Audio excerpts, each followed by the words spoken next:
Audio Jungle.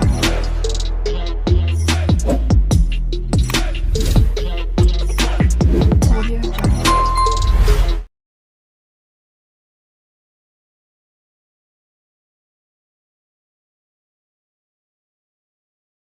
Australia's location is important for the world's exports, and its international trade is also important. Since Australia has a large territory with vast, uninhabited areas, all towns are scattered around. This leads to huge expenses for transportation when using trains and ferries. The government also have to pay large amounts for its telecommunications to build up the catching between these regions. The Australian people are mainly living in 5 cities: Melbourne, Sydney, Perth and Brisbane and Adelaide. The most special one is Perth, which is one of the most isolated cities in the world. However, this does not affect its state to be one of the largest cities in Australia. Most large companies, like the 2 leading companies, Telstra and Qantas, they are both based in Perth.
The historic town of Mostar, spanning a deep valley of the Neretva River, developed in the 15th and 16th centuries as an Ottoman frontier town and during the Austro-Hungarian period in the 19th and 20th centuries. Mostar has long been known for its old Turkish houses and old bridge, Stari Most, after which it is named. In the 1990s conflict, however, most of the historic town and the old bridge, designed by the renowned architect Sinan, was destroyed. The old bridge was recently rebuilt and many of the edifices in the old town have been restored or rebuilt with the contribution of an international scientific committee established by UNESCO. The old bridge area, with its pre-Ottoman, Eastern Ottoman, Mediterranean and Western European architectural features, is an outstanding example of a multicultural urban settlement.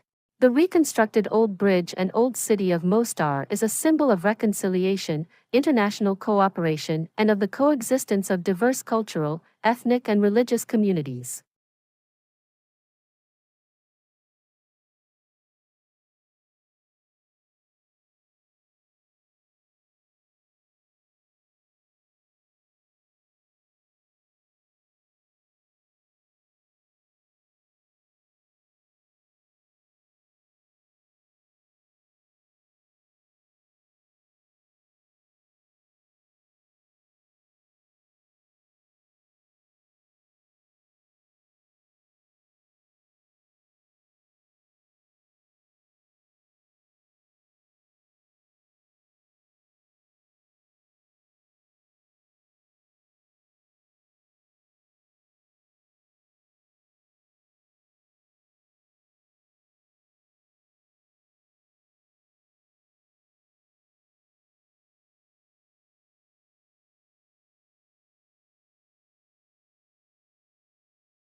In our survey, over 100 CEOs who had recently been through an acquisition or merger were asked which areas of their activities needed the most effort. As you can see, the most frequent response to this question was that information technology requires the most effort. According to 58% of those we surveyed, IT was the most time-consuming and needed the most work. This is understandable as many of the IT issues are extremely complex and the consequences of any change in IT can have a significant impact. The key is how quickly and effectively IT integration can be achieved, and there has to be a clear understanding of the consequences there may be of not getting it right. The two other areas requiring significant attention, sales, marketing and business development on the one hand, and financial management on the other, both were selected by 49% of the respondents.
How often does a civilization occur? By studying that, we could look at stars that are suitable for the development of civilizations. How many new stars appear every year? 7, but some stars are too cold and some are too hot. Only about 20% can be considered as suitable. We all know that there are some factors for species and animals to survive and reproduce, including environmental conditions, temperature, tolerance range, body size, weight, diets, seasonal and daily activity, behavior, and the altitude they live. Animals migrate to find a new habitat because the change of environment, and only species that have the tolerance for new environment could survive and reproduce.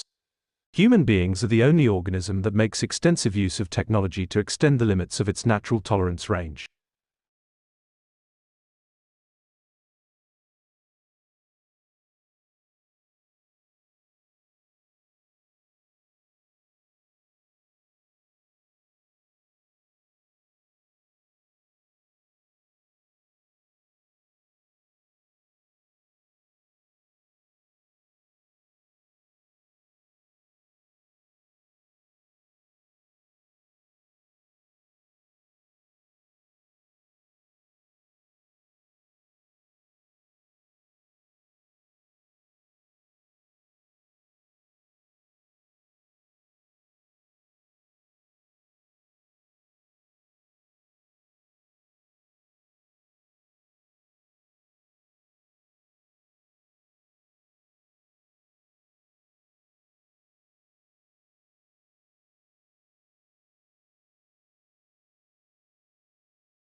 All my research in that I conducted was my 60-plus graduate students, was motivated by their need to learn, so that we can teach. Of course, in some inventions happened along the way, but I've always considered the end result. And I always consider that this invention to be byproducts of the learning process. The end product for me was always better understanding, or when one really succeeded in unifying theory that can help us in teaching the subject. I've also looked at teaching as a vehicle to try new ideas, or new ways to doing things on an intelligent group of learners. That is, as the vehicle for the teaching research results.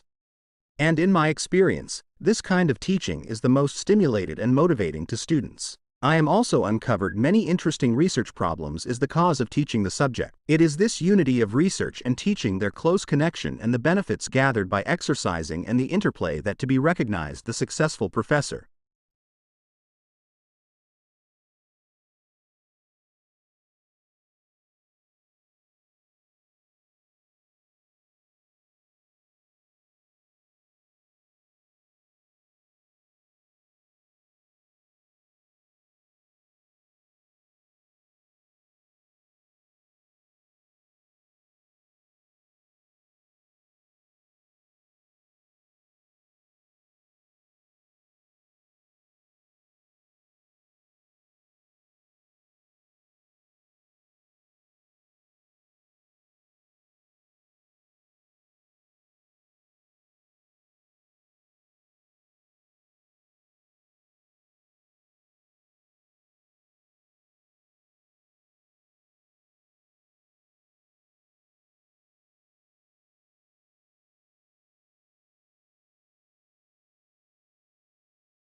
Here are 3 important factors in creativity: people, process, and product. The most important one is the process. First, you have to create the right person through education with a creative mind. Second, you have to create the right process to have people engaged in innovation process. Third, you need to find the right problem to work on. Human beings can survive and prosper largely depending on the creativity they have. If you identify and assess the creativity of a finished product, it is taken as a proxy for the creativity of the person who produced such a product. Therefore, a creative product should be surprising, original, beautiful, and useful. People should have factors necessary for genius, ability, and right mindset.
He says innovation equals invention. Let me just stop here. Innovation equals invention. Often people mistake these two things for the same thing. Innovation equals invention. They are not. Innovation is something that generates value for the world. It makes something faster, better, cheaper. It gives someone some great satisfaction. An invention is an idea, a technology, a patent. In and of itself, it does not generate value. So these two are not the same thing, and sometimes you see them interchange. And that's not correct. So innovation equals invention times commercialization. So and when we look at this equation of innovation, something of value, it requires a new idea, and then it requires someone or some organization that is going to commercialize that idea and to make it of value to the world.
The comics I show you with lots of people chatting around in a room is a form of description. We use different kinds of methods to describe a situation. Sometimes we have to use visual description, particularly when we do not witness the scenario. I was born during the Second World War and my hometown is X. For example, when I asked my mother about the war, I always ask her, you have mentioned this, or that when you talk to me. When asked her about the shelter, I asked her what the shelter looks like and when did you go to the shelter. From her response I could get more visual evidence as I can to write my book.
Aquaculture, the farming of fish, shrimp, shellfish and seaweeds, has been the sources of human protein for nearly 4,000 years, especially in Asia. In the last decade, however, there has been unprecedented growth in aquaculture production, more than 300% since 1984, which has increased the importance of the modern food supply. It's the world's fastest growing food production activity. And globally, more than 25% of the odd fishing and shellfish production in 1999 was attributable to aquaculture. Yes, this industry's contributions to human diet is actually greater than the numbers imply, whereas 1/3 of the conventional fish catch is used to make fish meal and fish oil. Virtually all farmed fish are used as human food. Today, nearly 1/3 of fish consumed by human is the product of aquaculture, and that percentage will only increase as aquaculture expands the world's conventional fish catch, for the oceans and lakes continues to decline because of overfishing and environmental damage.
But what we are going to discuss today is how the Port of London was discovered and what we discovered about it. Now, if you look at the historical records of Roman London, there is only about 14 actual references to London in antiquity, contemporary references. And all those, only one is in the 1st century. There are none at all in the 2nd or 3rd century. There is only one in the late 3rd century and there is 4 in the 4th century.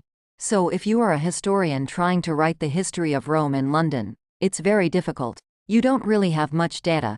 You're going to depend on the archaeological evidence, the material evidence of the port and indeed the town to have any understanding of what happened then. And so, what we're looking at here is how did we discover about the Port of London?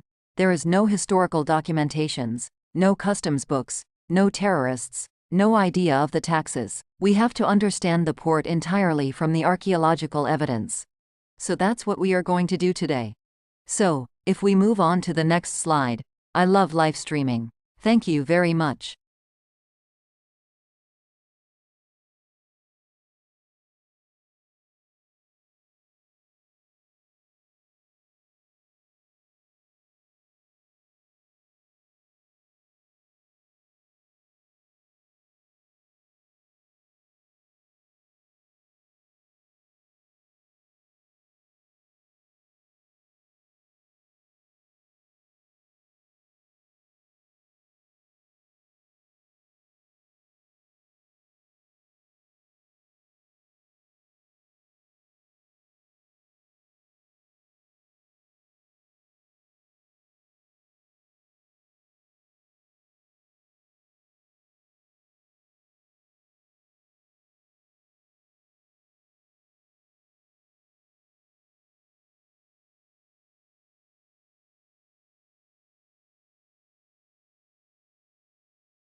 Audio Jungle.